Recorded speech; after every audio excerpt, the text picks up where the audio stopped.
Hello అండి, welcome to తనవ్య vlogs. ఈరోజు వీడియోలో కర్ణాటక స్పెషల్ బిసిబేళబాత్, అందులోనూ మిల్లెట్స్ యూజ్ చేసుకుని హెల్తీగా టేస్టీగా ఎలా ప్రిపేర్ చేసుకోవాలో చూసేద్దాం. ఇక్కడ నేను 1 కప్ సామల్ని తీసుకున్నానండి. దానికి 3/4 కప్ కందిపప్పుని వేసుకుంటున్నాను. ఇప్పుడు నీళ్లు పోసి దీన్ని 2 సార్లు బాగా కడిగి పెట్టుకుందాం. ఇప్పుడు ఇందులోకి నేను బీన్స్, క్యారెట్ అలాగే బఠానీ కూడా యాడ్ చేసుకుంటాను. మీకు అవైలబుల్లో ఉండే ఏ వెజిటేబుల్ అయినా మీరు యాడ్ చేసుకోవచ్చు. ఇలా వెజిటేబుల్స్ అన్నీ యాడ్ చేసిన తర్వాత ఇప్పుడు మనము ఏ కప్తో అయితే సామలు వేసామో అదే కప్పుతో 5 కప్పుల దాకా నీళ్లు పోసుకుందాం. నీళ్లు పోసుకున్న తర్వాత ఇందులోకి కాస్త నూనె అలాగే 1 టేబుల్ స్పూన్ ఉప్పు వేసి ఇది ఒక 3 విజిల్ వచ్చేదాకా ఉడికించుకుందాం.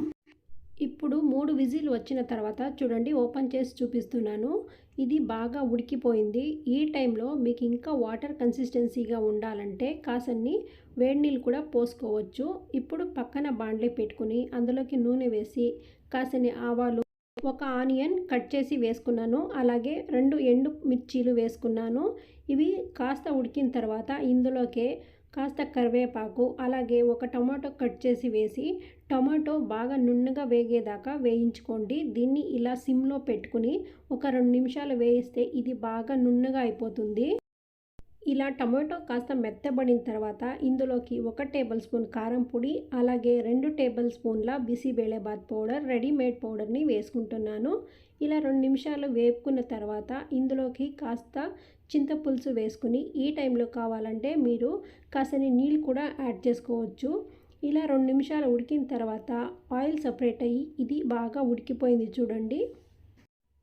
ఈ టైంలో దీన్ని తీసుకుని మనం ఆల్రెడీ ఉడికించి పెట్టుకున్న సామల్లోకి దీన్ని మిక్స్ చేసుకుందాం. ఇలా వేసుకున్న తర్వాత బాగా మిక్స్ చేసి ఈ టైంలో కావాలంటే టేస్ట్ చూసుకుని తగినంత ఉప్పు కూడా యాడ్ చేసుకోండి. ఇలా కలిపిన తర్వాత దీన్ని 2 నిమిషాలు సిమ్లో పెట్టుకుని ఉడికించుకుంటే అంతే, ఎంతో హెల్తీగా టేస్టీగా బిసిబేళబాత్ రెడీ అయిపోయింది.